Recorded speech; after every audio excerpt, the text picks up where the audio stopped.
ये है aircraft car wash, जहां ऑटोमेटिक मशीन हैंगर्स की मदद से एरोप्लेन्स को वॉश किया जाता है। एरोप्लेन्स की सफाई के लिए ये automatic car wash MSG productions की तरफ से बनाया गया है। ये कार वॉश ना सिर्फ एरोप्लेन्स को साफ करता है बल्कि इसे डी आइस भी कर सकता है। ये मशीन इतनी फास्ट है कि यहाँ एरोप्लेन्स सिर्फ 30 मिनट में ही धुल जाते हैं। एरोप्लेन्स क्योंकि हवा में मौजूद मिट्टी की वजह से बहुत ज़्यादा डस्टी हो जाते हैं, इसीलिए इन्हें साफ़ करना भी बहुत ज़रूरी है। एरोप्लेन्स की सफाई से और क्या फ़ायदे हासिल होते हैं और क्या इन्हें साफ़ करने के और भी तरीके हैं, ये सब और इससे जुड़े सवालों के जवाब आप जान पाएंगे आज की इस वीडियो में। Welcome to invisible spot. कोई भी पैसेंजर एरोप्लेन जैसे ही एयरपोर्ट पर लैंड करता है, पैसेंजर्स के उतरने के फ़ौरन बाद इसकी सफाई शुरू की जाती है, जहां इसके इंटीरियर में सीट्स और विंडोज़ की सफाई शुरू हो जाती है। ये प्रोसेस तकरीबन 15 मिनट में ही मुकम्मल हो जाता है। जहाज़ के एक्सटीरियर की बात करें तो इसे ऑफ कोर्स गुड लुकिंग बनाने के लिए ही साफ़ किया जाता है। अगर किसी भी एरोप्लेन पर मिट्टी जमी हो तो इसे फ्लाई करने में ड्रैग फोर्स का सामना करना पड़ता है और इस ड्रैग फोर्स की वजह से ही इंजन्स तेल भी ज़्यादा बर्न करते हैं और एयरक्राफ्ट को साफ़ करके 2% तक फ्यूल कंजम्पशन कम की जा सकती है। ये परसेंटेज वैसे तो बहुत कम है, लेकिन लॉन्ग टर्म में बहुत ज़्यादा है। मिसाल के तौर पर बोइंग 737 एयरक्राफ्ट 2400 गैलन फ्यूल 1 घंटे में बर्न करता है और ये कमर्शियल एयरक्राफ्ट साल में 3000 घंटे फ्लाई करते हैं। इसका मतलब है कि 1% फ्यूल सेविंग का भी कंपनी को सालाना 72,000 गैलन तेल बचता है। इसके अलावा एरोप्लेन्स को वॉश करते रहने से एयरक्राफ्ट्स की लाइफ स्पैन भी बढ़ जाती है।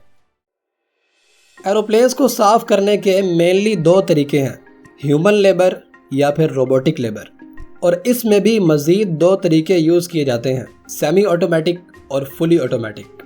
बोइंग 737 को अगर रिवायती तरीके से साफ़ किया जाए तो इस प्रोसेस में तकरीबन 8 घंटे लगते हैं और फिर एयरक्राफ्ट जितना बड़ा होगा इसे वॉश करने में भी इतना ही टाइम लगेगा। एयरक्राफ्ट्स को अमूमन रात के वक्त ही वॉश किया जाता है, लेकिन वॉशिंग से पहले इसके कुछ पार्ट्स जैसे कि सेंसर्स वगैरह को कवर करना भी बहुत ज़रूरी है। जहाज़ का सबसे डर्टी पार्ट इसका बेली होता है, क्योंकि जैसे ही एयरक्राफ्ट लैंड करते हैं इसके टायर्स सारी धूल इसके बेली की तरफ फेंक देते हैं और इसी वजह से इस हिस्से को ख़ास तौर पर साफ़ किया जाता है। एयरक्राफ्ट की सफाई का सबसे आसान तरीका तो मशीन का इस्तेमाल ही है। ये मशीन सेमी ऑटोमेटिक है जिसे रिमोट से कंट्रोल किया जाता है और इस मशीन की मदद से आप छोटे से लेकर बड़े जहाज़ के हर हिस्से की सफाई आसानी से कर सकते हैं। इस मशीन के आर्म्स अमूमन 40 फुट तक लंबे होते हैं, लेकिन सफाई के लिए इस्तेमाल की जाने वाली ये मशीन बहुत ज़्यादा एक्सपेंसिव होती है और इसी वजह से दुनिया के सिर्फ 5% एयरक्राफ्ट्स को ही इस मशीन की मदद से साफ़ किया जाता है। एरोप्लेन्स के इंटीरियर और एक्सटीरियर के साथ इसके इंजन की सफाई भी बहुत ज़रूरी है।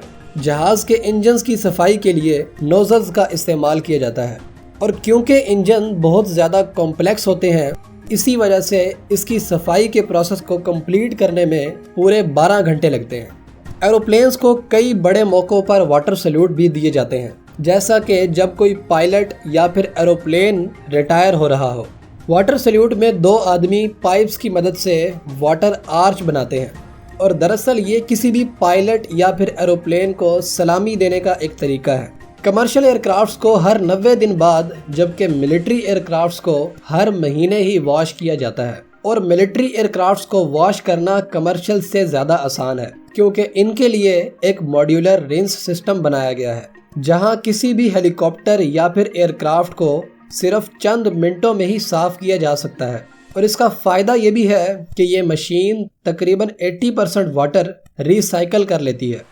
जो भी हो, इन एयरक्राफ्ट्स की सफाई का प्रोसेस काफ़ी दिलचस्प होता है। नाजरीन, आज तक के लिए इतना ही। मिलते हैं अगली शानदार वीडियो में।